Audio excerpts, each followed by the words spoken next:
Déjame enlazarme en vivo y en directo vía telefónica con la doctora Leticia Calderón Chelius, experta en asuntos migratorios, investigadora del Instituto Mora. Doctora, muy buenos días, ¿cómo le va? Muy bien, Vicente, encantada de escucharlos y pues también oyendo las noticias de este día, que bueno, están pero para comentar muchísimo, ¿no? Así es, y doctora, precisamente usted preguntaba con la furia de Calderón y el enojo de Margarita Zavala, y ahora, ¿quién podrá defender al INE?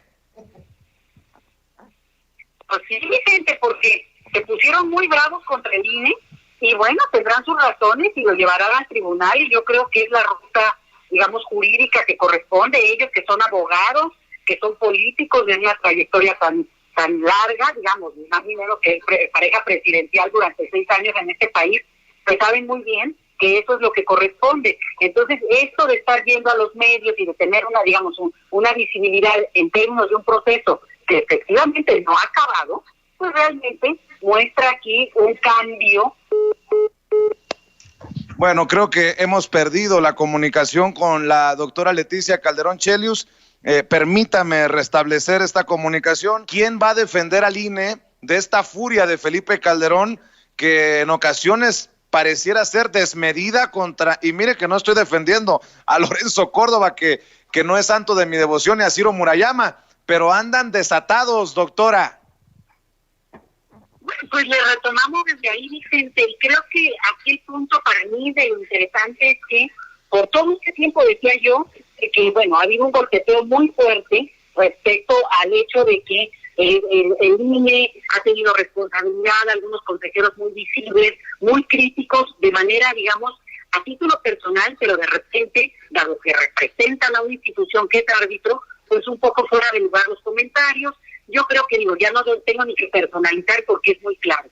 Pero entonces ahora resulta que un grupo y toda una tendencia que estuvo en este discurso de la defensa al INE, como si el INE representara la democracia de México, y vaya que es importante, lo voy a decir, vaya que el INE es fundamental para la democracia mexicana y podría extenderme en esto, pero la idea como se ha, digamos, cristalizado de que estos personajes, este momento del INE, o solamente esa forma de estructura del INE puede ser una parte de esta maquinaria democrática, bueno, yo creo que tampoco.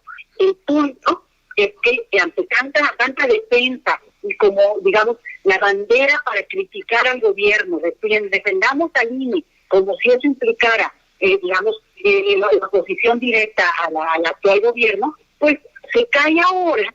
¿Y ahora qué vamos a hacer, Vicente? Porque entonces, si ellos ahora atacan de una manera realmente violenta, realmente como con mucha furia, a ese INE al que defendían, pues el INE, en esta formación, en estos consejeros, pues se queda en una situación endeble en ese discurso. Pero fíjate que a lo mejor toma más fuerza en el sentido de poder realmente ocupar el lugar que le corresponde y que tiene que ser y que es un árbitro, porque vamos rumbo a una elección importante en donde no pueden seguir siendo, digamos, la representación de unos versus los otros. Entonces, bueno, a lo mejor acaba haciendo un favor esto de la separación del INE como bandera. Oiga, doctora, ¿y qué me dice de la Alianza Federalista, estos 10 gobernadores que dejan la CONAGO, dizque para representar dignamente los intereses de sus gobernados? Y yo pregunto, ¿pero de qué me hablan? Si de los personajes más repudiados en sus estados están ahí en este grupito de los 10 gobernadores que dejan la CONAGO. ¿Cómo ve esta situación de confrontación abierta y directa contra el presidente Andrés Manuel López Obrador? Bueno, se venía venir desde hace tiempo. Además, son los gobernadores de los partidos de oposición y están haciendo política. Ya están en lo electoral, ¿no? Están un poco anunciando de marcar la raya respecto a la presidencia, a la política, digamos, federal. Y yo creo que la idea esta de verlo a través de la CONAGO, pues es una representación que yo también les quiero decir. La CONAGO es una creación de la época de Fox.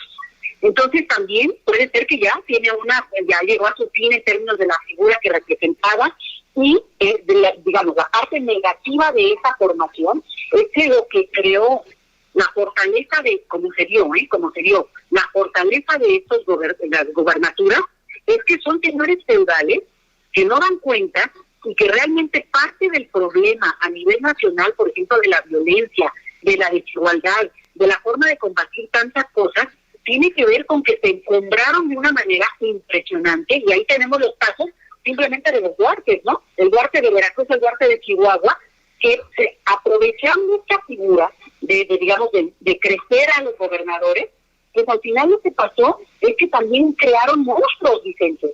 Entonces, si ahora les dicen, bueno, no vamos por esa figura jurídica que nos agrupa, bueno, tendrán que inventar otra porque tienen que dialogar, en tanto seamos una nación. Y en ese sentido, a mí sí me parece que están jugando electoralmente, que hay todo un intento de golpeteo, pero aquí el problema, digamos, para ellos va a tener que ver con que finalmente, yo oía en la mañana una estadística que me pareció muy importante, y es que ese grupo, esos 10 estados, representan aproximadamente el 30% del producto, el 10% del Producto Interno Bruto. Entonces, yo de repente decía, a ver, eso es interesante porque también nos han vendido la idea de que estos estados del norte son los ricos del país versus los pobres del sur, que efectivamente en una distribución de la riqueza nacional sí hay una acumulación en algunas partes del norte, Vicente, pero otras están tan amoladas como cualquier otra parte, deja tú del sur, de países muy empobrecidos. Entonces, los mismos estados tienen una desigualdad que no tendrían que tener. Nuevo León tendría que ser rico todos, no nada más Monterrey, ¿me entiendes? O esta parte que tiene que ver con la riqueza en las ciudades, o por lo menos donde hay la mayor visibilidad y acumulación, no se ve en el campo, por ejemplo en Chihuahua, ¿no? Bueno, en el campo agrícola, la parte esta fuerte de empresas, bueno, ok, pero si tú lo ves a nivel de la Sierra Tarahumara, discúlpame, pero tienes niveles de pobreza de África. Y eso lo estoy diciendo de una manera consciente de que hago alusión a que también África tiene desigualdades tremendas y lugares muy ricos, igual que muy pobres. Yo hablo de las partes pobres. Entonces, yo creo que esto puede hacer que volteemos los ojos a ver qué ha pasado a nivel estatal y que estos gobernantes tan envalentonados en este momento, creo que también hacen su juego, que inventen otra figura, de otra relación también con el centro. Siempre ha sido muy importante, este es un país muy centralista, y eso ni cabe duda, pero claramente, digamos, no es que es que lo que pasa con la oposición en general, no es que digan, así no, y proponemos esto, sino que se van al otro lado.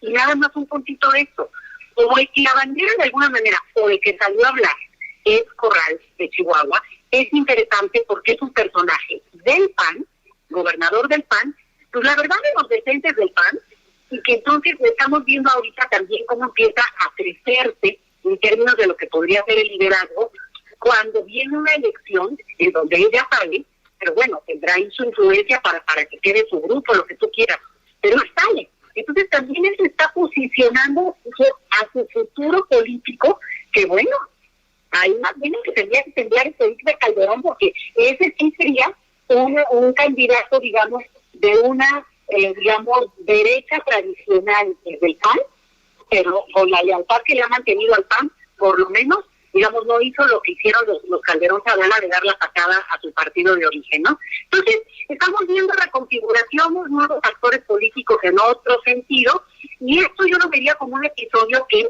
se va a tener que resolver en términos de cómo se van a organizar. ¿No quieren con algo? Ok, pónganle como tú quieras, pero se tienen que organizar y intentar decidir como nación que somos. Ya que menciona nuevamente a Calderón, déjeme plantearle que el presidente Andrés Manuel López Obrador sigue muy por arriba de estas figuras muy pequeñas, ¿no? Sigue marcando agenda, se los está comiendo a todos políticamente hablando. El fin de semana hasta se dio el lujo de trolear a Felipe Calderón con un mensaje desde su rancho, y esta mañana en la mañanera también con la espada desenvainada deja ahí sobre la mesa el tema de los intelectuales orgánicos, Krause, Aguilar Camín. El presidente, al menos que usted me diga otra cosa, en este momento histórico no tiene nadie que se acerque que le pueda hacer sombra, que le pueda dar incluso competencia. Y se lo menciono porque los Calderón Zavala decían que ellos eran el contrapeso, la verdadera oposición, pues pobres, ¿no? Fíjate que fue muy interesante esta mañanera, que fue larguísima, por cierto, pero fue interesante porque justamente cuando le preguntan al presidente su opinión sobre estos, digamos, vamos a decir, gobernadores en rebeldía, ¿no?, frente a este asunto de la CONAGO, lo que hace el presidente es que dice, bueno, cualquiera puede tener la libertad de oponerse y resistirse legalmente hablando, o sea, digamos, cuando pase pacíficamente, adelante. Pero ni siquiera nos menciona, y dice a quién menciona, a Salinas de Gortari. A mí eso me impresionó. Dijo, no, yo no hablo con aquí con los miembros de la pandilla, hablo directamente con el jefe, ¿no? Le dirijo el mensaje al jefe. Y yo se quedé muy impresionada porque, digamos, ya se le subió el tono, digo, ya lo ha hecho en varias, pero digamos, hoy estoy muy claro, en que dice, bueno, ahí va, son mis contrincantes, adversarios políticos, cada quien está haciendo su juego político, y eso es evidente, pero el punto interesante es que nombra a ese que ha sido innombrable durante tanto tiempo, y los que de repente son más jóvenes, que como que no ubican esa parte más que a lo mejor, bueno, pues como memoria histórica que está ahí, pero efectivamente podría devotar, y cuando venía a México, que viviendo en el extranjero, pues de toda la vida ya, ¿no?, venía a México y temblaba y todos decían, híjole, pero mejor que no venga, ¿no? Entonces, es como esta cosa donde vemos también que manda estos mensajes el presidente, que crea que los está mandando en términos nada más como dicharacheros o coloquiales o para extender el discurso, pues es que no está captando que los mensajes políticos y también, digamos, lo que él llama didáctica política de alguna manera, pues ahí está. Y ahí está también con los mensajes que de repente, como para qué me preguntas, le dice a la chica del Reforma, ¿no? Como para qué me preguntas, ¿qué te va? Incluyo al Reforma, ¿no? Le dice el presidente, pero de una vez le aviso a los dueños de estos medios de comunicación, pues que aquí están las cifras de lo que han recibido. Y mira, hasta salimos nosotros mencionados en el sentido de los académicos, porque dice, ¿cómo es posible que un académico medio gane X salario? Y digo, te voy a hablar de un gremio además golpeado, no quienes tienen una plaza, todo el resto que compone la base del trabajo académico en este país, pues son así con plazas de medio tiempo, o nada más el mustre que da clases, es muy, muy golpeado, Vicente. Y entonces de repente él dice, claro, si tienes una persona profesional, doctor en historia, que ganan por lo menos 1 millón de pesos, entonces ahí es donde pues, claramente saltan los temas de decir, híjole, pues ¿cómo le hacen, no? Y dónde es que, en qué momento esto se volvió de tal nivel de desigualdad para un país, pues que merece tener otra relación con digamos, de salarial en todos los ámbitos, digamos, obviamente la inmensa mayoría, pero también los sectores medios, ¿eh? Entonces, me pareció interesante porque el presidente casi no menciona eso, más bien de repente da estos hablazos y nos mete a todos en la misma y bueno, pues ya, no se la toma uno personal, pero lo hace. Y en este caso sí distinguió claramente. Entonces, pues los Calderón, Zavala, Calderón, la verdad, sí creo que traen una fantasía y un delirio, Vicente. Porque mira, en el momento que dicen, somos la oposición verdadera, pues los del PAN los deja como si fueran mentirosos, ¿no? Cuando, digamos, al final de cuentas, es un partido que tiene gobernaturas, que tiene alcaldías, que tiene presencia y tiene un discurso. Tal vez no lo ha armado en este momento, y eso es lo que le falta, ser consecuentes con su propio discurso, volver a sus propios orígenes, y yo creo que tendrían mucho más, digamos, representación y licencia para hablar, volviendo a su propio origen, bueno, con lo que hizo, ahora sí que me van a disculpar, pero con lo que les hizo Calderón como miembro de su partido, bueno, ya que se lo quitaron de encima, pues a lo mejor hasta les conviene. Pero sí, muy delirante, un discurso que realmente pues se los lleven a lo jurídico y se avance en lo jurídico en el tribunal, bueno, pues se enfrentarán en las urnas. Hasta este momento estamos en ese nivel. Y precisamente ya para cerrar el tema de Felipe Calderón, no habíamos escuchado nunca a un presidente Andrés Manuel López Obrador ser tan contundente ya en términos legales sobre Felipe Calderón. En esta entrevista que le concede al periódico La Jornada, dice que por el caso de García Luna, que si Estados Unidos pidiera la extradición de Felipe Calderón, se le concedería. Yo me quedé pensando, ¿qué sabe el presidente que no nos han dicho para hacer una declaración de esa magnitud, doctora? Pues mira, Vicente, López Obrador ahora como presidente sabe muchísimo, que seguramente lo tiene, claramente lo va a manejar, y tampoco seamos inocentes. En política tiene sus tiempos, y la manera en que lo está manejando obviamente lo está haciendo deliberado, o sea, pensando cómo le va a beneficiar, ¿no? Sí, eso yo creo que es contundente. Ahora, el otro punto es que desde antes, siendo un opositor por tanto tiempo, yo diría incluso décadas, él siempre manejó la idea de que había, digamos, grupos, había mafias, bueno, la famosa mafia del poder, sin irse más lejos, ¿no? Y entonces había algo como que de repente era el que estaba diciendo información que como que sonaba real, porque pues sabemos que hay corrupción, pero al mismo tiempo se sonaba también como muy loca, ¿no? Muy, bueno, que ya no exagere. Y con ese argumento se le descalificó mucho en los medios, mucho en la sociedad civil, digamos, clase media alta, como este cuate ya, ¿no? El ojito del pueblo.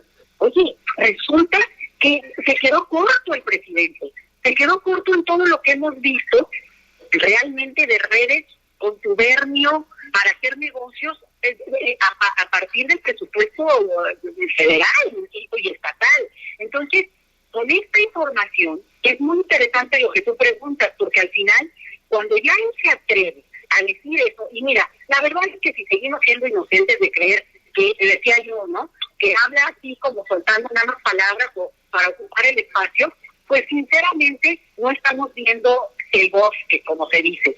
Así cuando el presidente habla, menciona la palabra extradición, habla, información tiene que sería sensible, y el mensaje es muy potente. El mensaje no para nosotros, el mensaje, digamos, sí público, de decirte que trae entre manos, pero lo que claramente está diciendo es, aquí hay información que ya me acercaron, y seguramente fuentes internacionales, Vicente, en la que hay clara, digamos,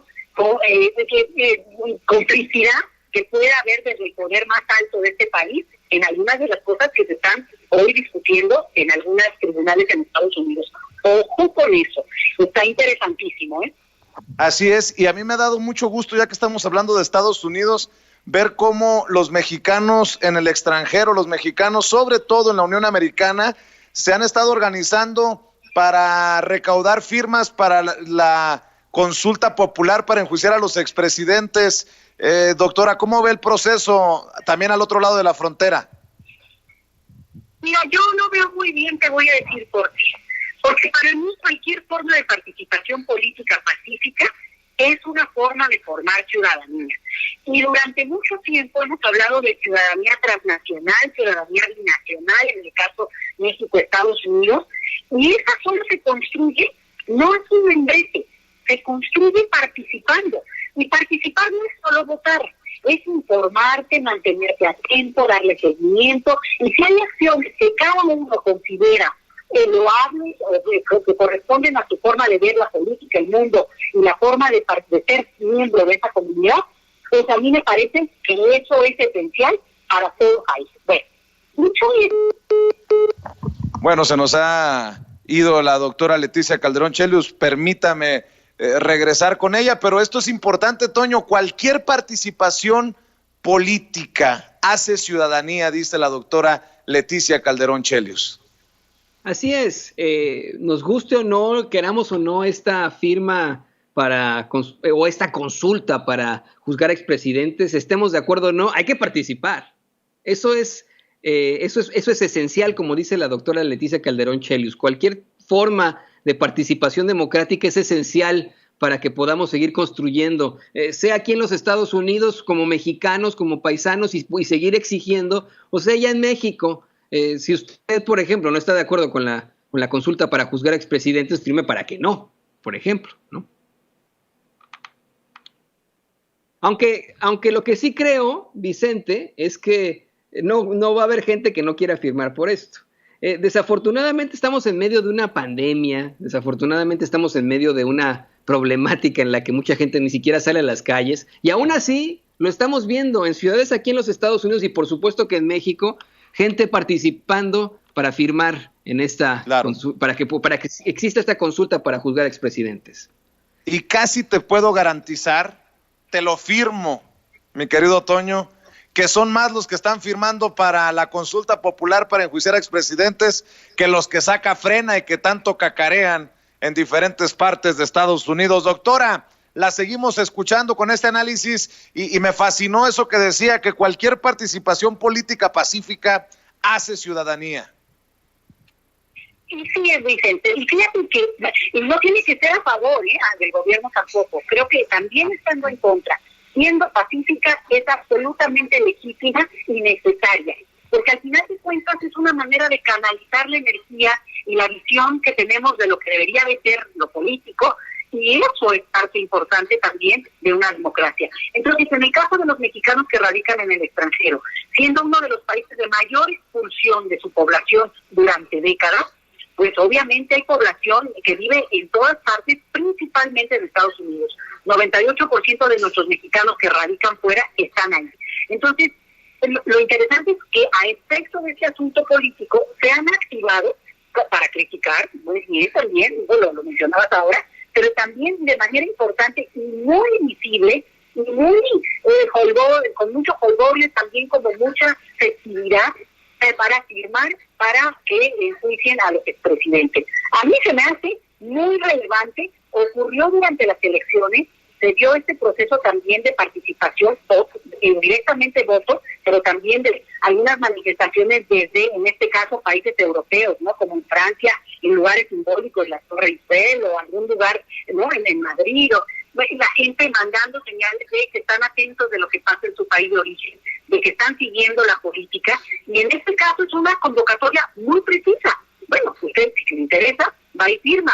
Pues ahí tenemos las filas, Vicente, y esto a mí me parece que es una manera, eso es lo que yo he dicho tantas veces, las remesas no son votos, y se agradecen, pero esto es construir también un vínculo con tu país de origen, diciendo, mira, estoy atento y los estoy viendo, y los estoy observando. ¿Por qué? Porque siempre hay que tener en mente, no importa que lleves 10, 20, 30 o 50 años fuera, un día podrías volver a tu país de origen, y es importante que esté mejor que esté mejor cuando regreses que como cuando te fuiste. Y por tanto, Vicente, me parece que es muy interesante esta señal que vemos en filas de personas.